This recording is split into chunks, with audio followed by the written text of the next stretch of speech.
Hello everybody, les habla su teacher Josibel Rojas. En esta oportunidad hablaremos sobre modal verbs o verbos modales. Ahora bien, ¿qué es un verbo modal?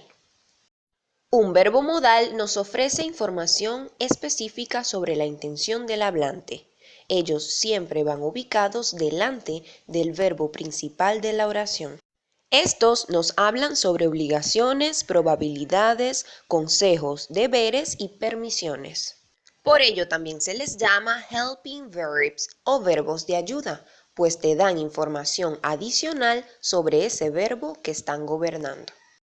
Nos ofrecen un ejemplo muy claro en presente simple. They go out. Ellos van afuera. Si lo combinamos con el verbo modal must, diríamos they must go out. Ellos deben ir afuera. Fíjense que la intención del hablante acaba de cambiar solamente con la palabra must, expresando así obligación. Leamos así, they should go out. Ellos deberían ir afuera. Fíjense que la intención del hablante acaba de cambiar a expresar un consejo. They can go out. Ellos pueden ir afuera. El verbo can le agrega un sentido de permisión a esa oración. They may go out. Ellos pueden ir afuera. En este caso, este poder es diferente al anterior, pues se refiere a la probabilidad de ir afuera. Veamos entonces los patrones. En una oración o en una afirmación, el verbo modal va a ir ubicado entre el sujeto de la oración y el verbo principal. For example, Mary should visit her dentist. María debería visitar a su dentista. Mary has to go to the doctor. María tiene que ir al doctor.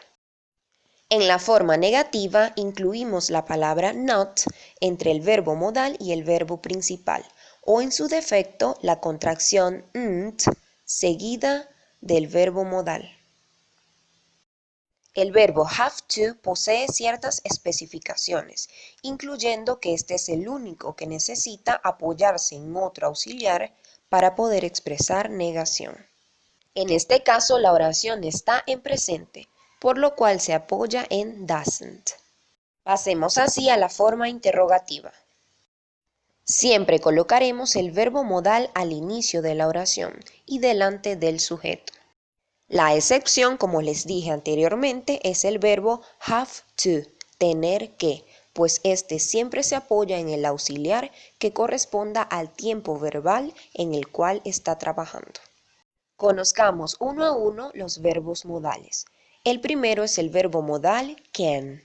Expresa habilidad o permisión. Su traducción es poder y su forma negativa es cannot. For example, David can speak 3 languages. David puede hablar 3 idiomas. Esta habilidad está expresada con el verbo can. Can I sit in that chair, please? ¿Puedo sentarme en aquella silla, por favor? El hablante busca permisión. Para expresar habilidades en negativo tenemos el ejemplo She cannot fly. Ella no puede volar. El siguiente verbo modal es el verbo could. Este también significa poder, pero su uso tiene que ver con un concepto más refinado o educado o para expresar habilidades en pasado. For example, could you tell me the time, please? ¿Pudieses decirme la hora? ¿Podrías decirme la hora?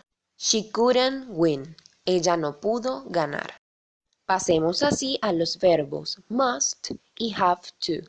Ambos se traducen como deber y expresan obligación. La diferencia es que must está ligado a deberes morales, mientras que have to se observa como una obligación con un poco más de presión, pudiendo ser así obligaciones de tipo legal y otras. Sus formas negativas son mustn't y don't have to o doesn't have to en el caso de que estemos trabajando en presente simple. Ubicar parte 2 para ver continuación.